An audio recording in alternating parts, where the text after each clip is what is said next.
அதிமுக பொதுச் செயலாளர் எடப்பாடி பழனிசாமி பிரச்சாரத்தில் உரையாற்றும் காட்சிகளை தற்போது பார்க்கலாம். கடந்த செப்டம்பர் மாதம் 27ஆம் தேதி அன்று கரூர் நகரில் தவேக நடத்திய பொதுக்கூட்டத்தில் பெண்கள், குழந்தைகள் உட்பட 41 பேர் உயிரிழந்துள்ளனர். உயிரிழந்தவர்களின் ஆன்மா சாந்தி அடைய அனைவரும் 2 நிமிடம் மௌன அஞ்சலி செலுத்துமாறு அன்போடு கேட்டுக்கொள்கிறேன். கூட்டம் நடத்தினா, முதலமைச்சர் கூட்டம் நடத்தினா, ஆளே இல்லாத பகுதியில் கூட அப்படியே சாரி சாரியாக காவலர்களை நிறுத்தி பாதுகாப்பு கொடுக்கிறீங்க. நான் வேண்டான்னு சொல்லல. ஆள் இல்லாத இடத்துல பாதுகாப்பு கொடுக்கின்ற முதலமைச்சர் இன்றைக்கு ஆயிரக்கணக்கான பேர் கூடுகின்ற இடத்தில் ஏன் பாதுகாப்பு கொடுக்கவில்லை என்று மக்கள் கேட்கின்ற கேள்விக்கு முதலமைச்சர் பதில் சொல்லியே ஆக வேண்டும். இதற்கெல்லாம் 2026 சட்டமன்ற பொது தேர்தல் வர இருக்கின்றது. மக்கள் எதிர்பார்த்துக் கொண்டிருக்கின்றார்கள். உங்களுடைய ஆட்சியுடைய லட்சணத்தை மக்கள் எதிர்பார்த்துக் கொண்டிருக்கின்றார்கள். ஆகவே 2026 உங்களுக்கு தகுந்த பதிலடியை இந்த மக்கள் வழங்குவார்.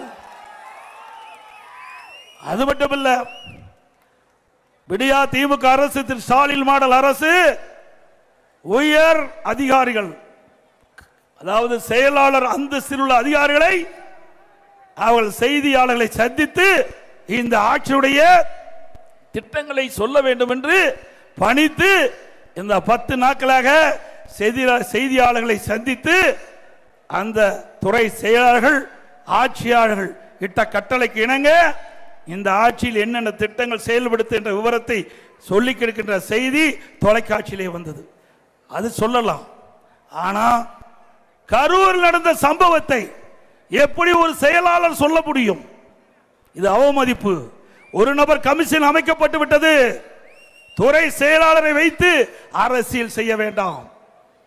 இன்றைக்கு துறை செயலாளர்கள் என்ன வேண்டும்? உங்களுடைய வேலை அரசியல் செய்வதல்ல, அரசியல் செய்வதில்ல. உங்களுடைய டிபார்ட்மெண்ட் இருக்கின்ற பணி செய்ய வேண்டும். அதை விட்டுவிட்டு இவர் ஏறினார், இவர் சென்றார், இவர் கையை காட்டவில்லை என்பதெல்லாம் உங்களுடைய சொல்லாக இருக்கக்கூடாது.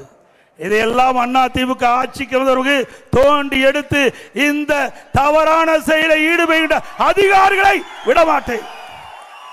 என்ன நினைச்சுக்கிட்டு இருக்கிறீங்க? இன்னைக்கு ஒவ்வொருவருடைய வரி பணத்தில் தான் உங்களுக்கு சம்பளம் கொடுக்குது. அரசாங்கம் என்றால் அரசாங்கத்திலிருந்து மரம் காட்சி கொடுக்கிறது இல்ல. இங்க இருக்கின்ற பொதுமக்களுடைய வரி பணத்தில் தான் உங்களுக்கு சம்பளத்தை வாங்கிட்டு இருக்கிறீங்க. நடுநிலையோடு நடந்து கொள்ள வேண்டும். இன்றைக்கு நிலை என்ன? மக்கள் துடித்துக் கொண்டிருக்கின்றார். மிகப்பெரிய சோகம், துயர சம்பவம். அதை போய் நியாயப்படுத்தி பேசுவது எந்த விதத்தில் சரி?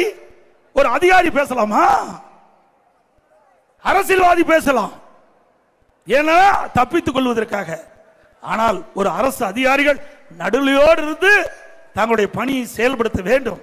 இதுதான் நாட்டு மக்கள் எதிர்பார்த்துக் கொண்டிருக்கின்றார்கள். ஆனால் இந்த ஆட்சியில பார்க்க முடியாது. இந்த ஆட்சியில் இருக்கிற அதிகாரிகளிடத்திலும் அந்த நியாயம் கிடைக்காது. அதே போல ஒரு ஏடிஜிபி அந்தஸ்தில் இருக்கின்ற சட்ட ஏடிஜிபி அவர் நியாயப்படுத்தி பேசுகிறார். நீங்க அரசியல்வாதியா? சட்டத்தை பாதுகாக்கக்கூடியதான் உங்களுடைய பொறுப்பு. சரியான பாதுகாப்பு கொடுக்காத காரணத்தினாலே இவ்வளவு பேர் இன்றைக்கு நாம் இழந்திருக்கின்றோம். இன்றைக்கு கரூரிலே ஒரு டிஎஸ்பி தலைமையிலே ஒரு என்கொயரி அமைத்து விட்டீர்கள். அந்த என்கொயரி நடந்துகிட்டு இருக்குது, விசாரணை நடந்துகிட்டு இருக்குது.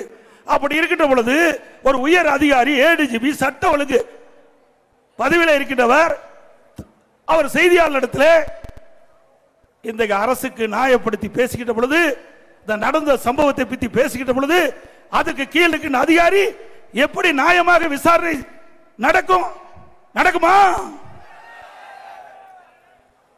இதெல்லாம் ஒரு கண் துடைப்பு. நடந்த சம்பவத்தை மறைப்பதற்கு, நடந்த தவறை மறைப்பதற்கு இன்று அரசு எடுக்கின்ற நாடகம். திரு ஸ்டாலின் அவர்களே, இவ்வளவு பிரச்சனை ஏற்பட்ட பிறகும் இன்னும் நீங்க திருந்த பாட்டில்லை, திருந்ததாக இல்லை. இவ்வளவு உயிர் தமிழ் மண்ணிலே நாம் இழந்து விட்டோம். இன்றைக்கு தமிழகத்தை தலைகுனிய விடமாட்டேன் என்று சொல்லிக் கொண்டிருக்கின்ற முதலமைச்சர் அவர்களே, இன்றைக்கு அந்த கூட்டத்தில் மயங்கி விழுந்து அந்த ஒரு பெண்மணியை தூக்கி கொண்டு செல்கிறார்கள். தலை சாய்ந்து செல்கின்றார்கள். தலை நிமிர்ந்து இல்ல, தலை சாய்ந்து சென்று கொண்டிருக்கின்ற காட்சியை தொலைக்காட்சியிலே அத்தனை பேரும் பார்த்தோம். அத்தனை பேரும் பதறி போயிருக்கின்றார்கள். ஒட்டுமொத்த தமிழ் மக்களே பதறி போயிருக்கின்றார்கள். இதற்கு பதில் சொல்ல வேண்டியவர் முதலமைச்சர். உண்மைதானே? ஆகவே இன்றைக்கு ஒரு நபர் கமிஷன் அமைக்கப்பட்டிருக்கின்றீர்கள். எந்த தகவலாக இருந்தாலும் ஒரு நபர் கமிஷன் இடத்திலே தான் குறிப்பிட வேண்டும்.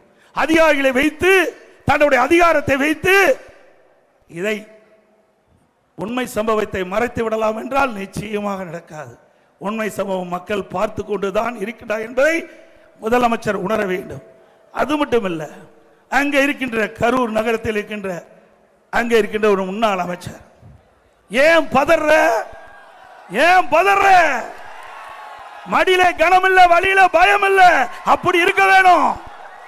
ஆனா உன் பயம் தெரியுது, முகத்துல பயம் தெரியுது, உன் சொல்லுல பயம் தெரியுது. ஏன் மாறி மாறி அதிகாரிகள் இன்னைக்கு அங்க இருக்கின்ற முன்னாள் அமைச்சர்கள் ஏன் உண்மையை மறைச்சு மறைச்சு பேசுறீங்க?